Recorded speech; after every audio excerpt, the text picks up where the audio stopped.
इस समाजवादी पार्टी के हाथ कार सेवकों के खून से सने हुए हैं। समाजवादी पार्टी तो प्यार केवल करती है किससे? ये आंसू बहाती है जब कोई माफिया मरता है तो उसके यहां मर्सियां पढ़ने के लिए लोग जाते हैं।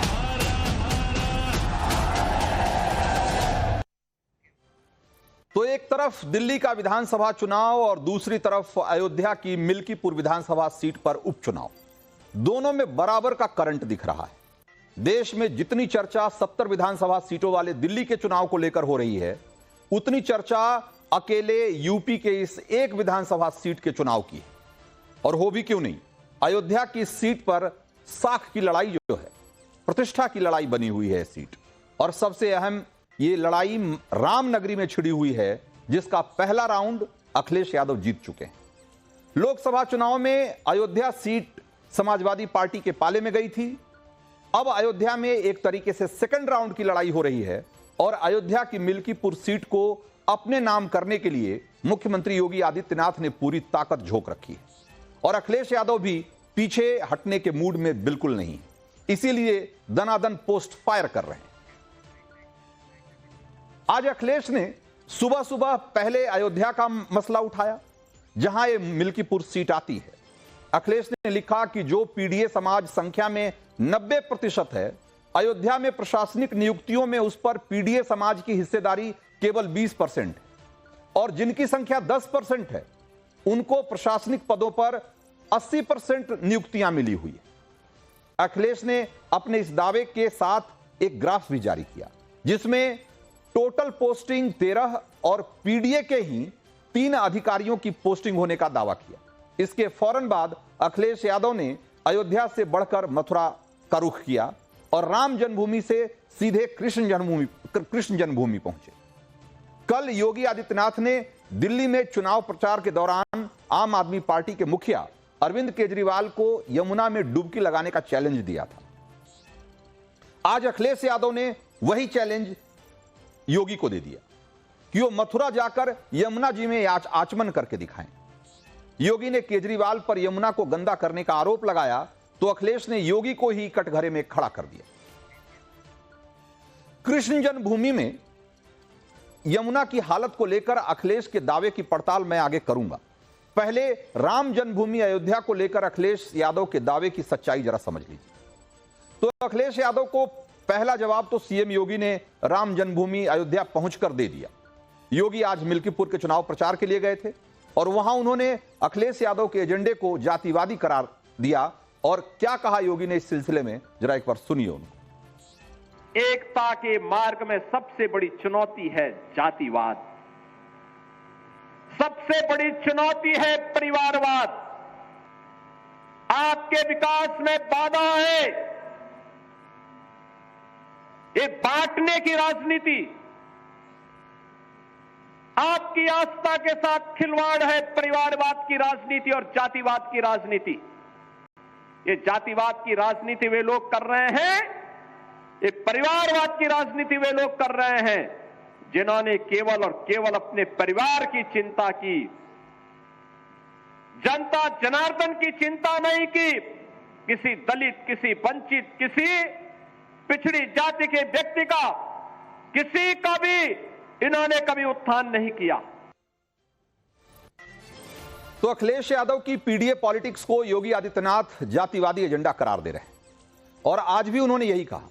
लेकिन आज यह समझना भी जरूरी है कि अयोध्या की सीट के मामले में अखिलेश पीडीए पॉलिटिक्स को इतनी हवा क्यों दे रहे हैं। दरअसल इसके पीछे मिल्कीपुर सीट का जातीय गणित है और मिल्कीपुर में करीब 3.58 लाख मतदाता हैं, जिसमें पासी बिरादरी के 55,000 वोटर हैं।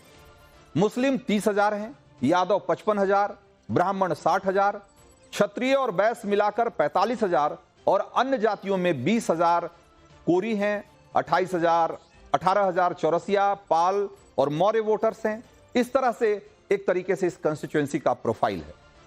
माना जाता है कि यहां सवर्ण वोट बैंक बीजेपी के साथ जा रहा है, लेकिन जीत का गणित ओबीसी प्लस दलित प्लस मुसलमान, ये तीनों मिलकर बनाते हैं। इसलिए अखिलेश पीडीए फॉर्मूले को फिर से धार दे रहे हैं। लोकसभा चुनाव में अखिलेश को इसी का फायदा मिला था। पासी बिरादरी से आने वाले अवधेश प्रसाद अयोध्या से जीतकर सांसद बने और बीजेपी ने इस बार समाजवादी पार्टी के पीडीए फॉर्मूले को तोड़ने की कोशिश में दलित वर्ग से आने वाले चंद्रभानु पासवान को उतारा है और सामने सांसद अवधेश प्रसाद के बेटे अजीत प्रसाद समाजवादी पार्टी की तरफ से। अखिलेश ने इससे पहले पोस्ट करके दावा किया था कि अयोध्या में तैनात कुल 19 पुलिस अधिकारियों में सिर्फ 3 ही पीडीए से हैं। कुल तैनाती में पीडीए की हिस्सेदारी सिर्फ 15% होने का दावा किया था। हालांकि तब अखिलेश के दावे का खुद अयोध्या की पुलिस ने माकूल जवाब दिया था और अयोध्या पुलिस ने स्पष्ट लिखा था कि अखिलेश के पोस्ट में लिखे गए आंकड़े गलत हैं। अयोध्या पुलिस ने यह भी जवाब दिया था कि पोस्टिंग मेरिट के आधार पर की जाती है, न कि जाति के आधार पर।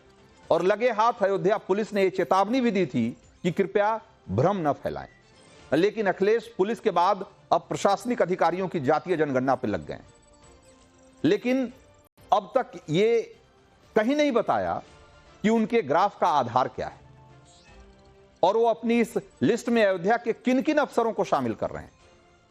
असल में अखिलेश एक ऐसी जहरीली परंपरा को आगे बढ़ा रहे हैं जिसका नुकसान बहुत बड़ा हो सकता है, बहुत व्यापक हो सकता है और राजनीति से लेकर सामाजिक सरकारी व्यवस्था पर इसका खतरनाक असर हो सकता है। सवाल यह है कि क्या अखिलेश साबित करना चाहते हैं कि गैर पीडीए अधिकारी पीडीए वर्ग से आने वाले लोगों की समस्याओं को नहीं सुलझा सकता है? और अगर इस हिसाब से अगर देखें तो हर विभाग में, हर दफ्तर में अलग से पीडीए चैंबर बनाना पड़ेगा, बल्कि हर जाति के हिसाब से अलग अलग टेबल बनाने पड़ेंगे ताकि उस जाति के लोग उसी जाति के अधिकारी से जाकर अपनी फरियाद करें और अपनी शिकायतें दें। आज अयोध्या में चुनावी लड़ाई छिड़ी है तो अखिलेश अयोध्या के अफसरों की जाति खोज रहे हैं। तो क्या अखिलेश ये साबित करना चाहते हैं कि गैर पीडीए अधिकारी चुनाव में पीडीए वोटरों को वोट डालने से रोक देंगे? क्या देश की सबसे बड़ी पंचायत में बैठने वाला सांसद अपनी इस लॉजिक से पूरी व्यवस्था को कटघरे में नहीं खड़ा कर रहा है? अखिलेश के जातिवादी एजेंडे को आईना दिखाने के लिए इतिहास का वो पन्ना आज फिर से पलटना चाहिए जब उनकी सरकार में 86 एसडीएम में से 56 अपनी जाति से चुनने का आरोप उन पर लगाया जा रहा था। यह भी याद दिलाना चाहिए कि कैसे उन्होंने मनमाने तरीके से अपने चहेते अनिल यादव को यूपी पीसीएस का अध्यक्ष बनाया था और जिस पर हाई कोर्ट से लेकर सुप्रीम कोर्ट तक का हंटर चला था। खैर, आगे बढ़िए। राम जन्मभूमि के बाद कृष्ण जन्मभूमि को लेकर अखिलेश का योगी को जो चैलेंज है उसको जरा देखिए। कह रहे हैं कि योगी जी मथुरा जाकर यमुना में आचमन करके दिखाइए। आचमन एक सनातनी परंपरा है, इससे पूजा की शुरुआत होती है। अखिलेश आचमन शब्द का प्रयोग कर रहे हैं। हालांकि अखिलेश अब तक खुद न राम मंदिर के दर्शन करने पहुंचे हैं और न ही महाकुंभ में स्नान करने। वैसे उनकी चॉइस हो सकती है और इसके लिए वो स्वतंत्र हैं, लेकिन यहां तो योगी को यही चैलेंज दे रहे हैं ना कि जरा आचमन करके दिखाइए। और इसलिए दे रहे हैं क्योंकि कल योगी ने केजरीवाल को यमुना में डुबकी लगाने का चैलेंज दिया था। अखिलेश असल में भरमाने वाली राजनीति कर रहे हैं। अभी 29 तारीख को मौनी अमावस्या है। अखिलेश को देखना चाहिए कि कितने श्रद्धालु संत, साधु, योगी मथुरा में यमुना में आस्था की डुबकी लगाते हैं। बीते नवंबर भाई दूज पर मथुरा और वृंदावन के घाटों पर 2 लाख से ज्यादा श्रद्धालुओं ने यमुना नदी में के जल में डुबकी लगाई थी। और जहां तक यमुना में प्रदूषण का मामला है तो वहां तो खुद योगी भी मान रहे हैं कि यमुना में गंदगी है और वो स्नान करने लायक नहीं है और वो इसके लिए दिल्ली सरकार को घेर रहे हैं। और क्या ये अखिलेश भूल गए हैं कि यमुना दिल्ली से होकर मथुरा जाती है, न कि मथुरा से होकर दिल्ली आती है। अखिलेश यमुना को उल्टी मथुरा से दिल्ली की तरफ सिर्फ सियासी वजहों से बहाने की कोशिश कर रहे हैं।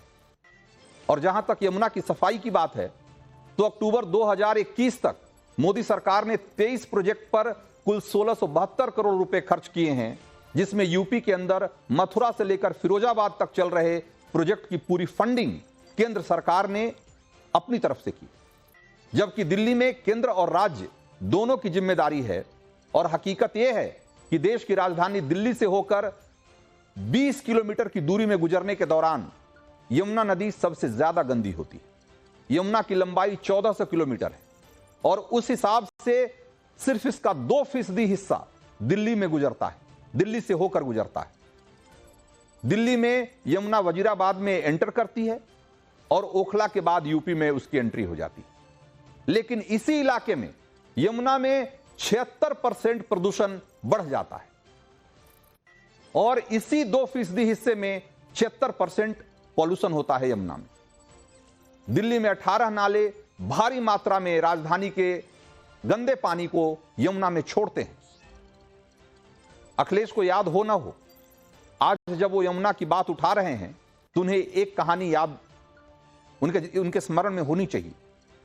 साल 2015 में जब उमा भारती केंद्र में जल संसाधन मंत्री थी, तब यूपी में अखिलेश यादव की सरकार थी और अखिलेश सरकार ने क्लीन यमुना मिशन के लिए नो ऑब्जेक्शन सर्टिफिकेट जारी करने में भी बहुत आनाकानी की थी। तो आज देश का मूड मीटर में वक्त इतना ही था। मुझे दीजिए इजाजत। ब्रेक के उस पार बिग एंड बोल्ड देखिए दिनेश गौतम के साथ।